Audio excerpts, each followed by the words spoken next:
Kami dari kelompok 4 Statistika Penelitian. Anggota kelompok kami adalah Lili Amelia, Naila Fadia, Syabrina Zalfa, dan Parela Ananda. Pada kesempatan ini kami akan menjelaskan tentang materi uji Chi kuadrat. Selamat menyaksikan teman-teman. Pernah nggak sih Anda merasa yakin banget kalau sesuatu bakal terjadi sesuai rencana, tapi waktu data aslinya keluar, hasilnya, agak melenceng? Nah loh, itulah sebenarnya inti dari sesi bedah materi kita kali ini. Selamat datang, hari ini kita bakal membongkar sebuah rahasia besar di dunia statistik, yaitu gimana caranya membandingkan ekspektasi kita dengan realita yang ada di lapangan. Dan senjata utama kita untuk jadi detektif data kali ini adalah uji Chi kuadrat. Yuk, langsung aja kita selami sama-sama. Oke, kita langsung masuk ke bagian pertama ya, mengenal lebih jauh Chi kuadrat. Mari kita lihat gambaran besarnya. Sering banget kan waktu dengar Chi kuadrat, yang langsung terlintas di kepala kita itu cuma soal menaksir simpangan baku atau buat ngecek homogenitas varians. Padahal, kegunaan distribusi Chi kuadrat itu sebenarnya jauh melampaui itu. Alat ini tuh bukan sekedar pengukur standar penyimpangan biasa. Ini adalah sebuah kerangka kerja yang super fleksibel buat ngadu teori yang kita punya dengan realita dari berbagai jenis data. Jadi, jangan underestimate metode yang satu ini ya. Lanjut ke bagian kedua. 3 kegunaan utama. Waktunya kita buka perangkat matematika kita. Kalau merujuk dari materi sumber kita, kegunaan uji Chi ini tuh sebenarnya bisa dibagi jadi 3 pilar utama. Pertama, buat nguji proporsi data multinom dan kesamaan rata-rata distribusi Poisson. Nah, ini nih yang bakal jadi bintang utama bahasan kita sebentar lagi. Terus yang kedua, buat nguji independensi, alias melihat apakah dua faktor dalam tabel kontingensi B kali K itu saling berhubungan atau malah berdiri sendiri. Dan yang ketiga, menguji kesesuaian antara data pengamatan kita dengan model teoritisnya, yang sering banget kita sebut sebagai goodness of fit. Wah, serbaguna banget kan? Nah, sekarang kita masuk ke bagian ketiga. Uji proporsi data multinom. Kita pecahkan misteri multinom ini sekarang. Intinya, gini, uji ini tuh ngecek apakah peluang dari berbagai kategori di eksperimen kita itu udah klop sama hipotesis awalnya. Bayangin deh Anda lagi bikin survei, nyari tahu rasa es krim mana yang paling disuka pelanggan dari 3 pilihan rasa. Pasti Anda udah punya tebakan dong, rasa mana yang bakal juara. Nah, hipotesis 0 atau H0 kita ini pada dasarnya nanya, apakah preferensi asli pelanggan di dunia nyata ini benar-benar sama persis kayak peluang teoritis yang saya harapkan? Ini literally pertarungan sesungguhnya antara ekspektasi lawan realita. Biar nggak pusing, mari kita sederhanakan langkah-langkahnya. Ingat aja 2 huruf ini, O dan E. Pertama, kita punya OI, alias observasi. Ini murni data real yang benar-benar Anda dapetin dari survei di lapangan tadi.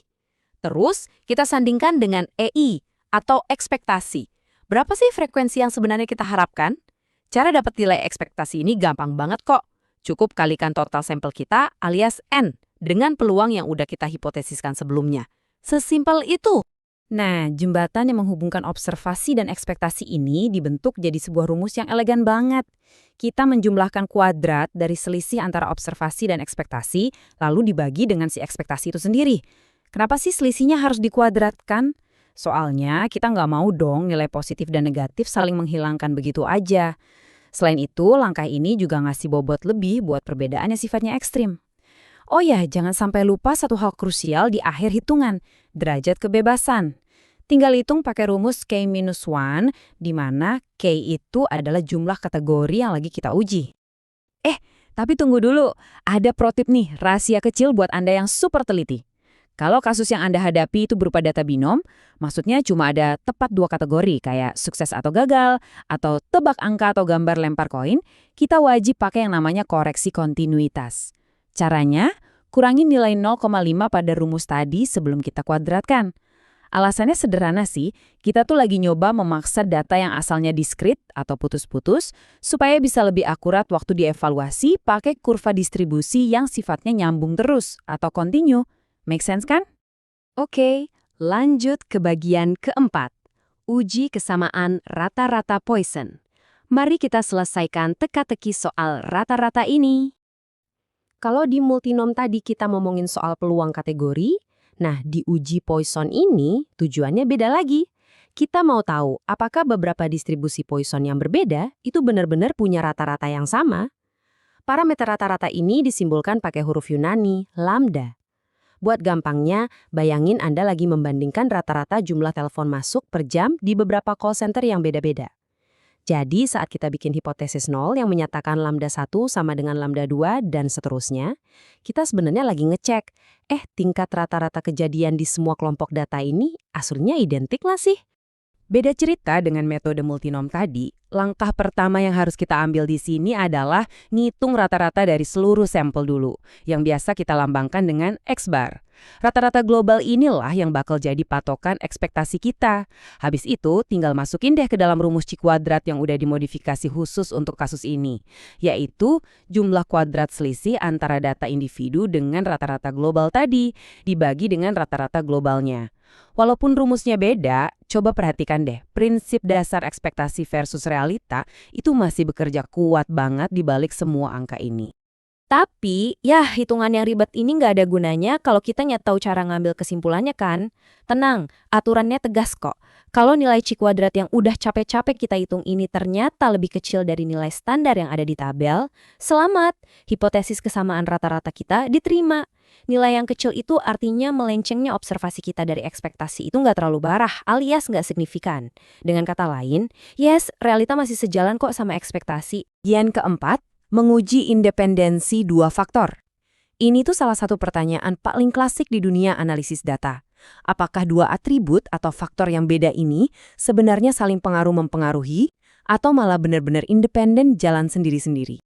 Jadi poin krusialnya itu ada di gimana cara kita menstrukturisasi datanya. Kita susun datanya jadi baris atau B dan kolom atau K. Rumus ini tuh secara otomatis bakal nurunin nilai ekspektasi kita, murni dari total persilangan antara si baris dan kolom tadi.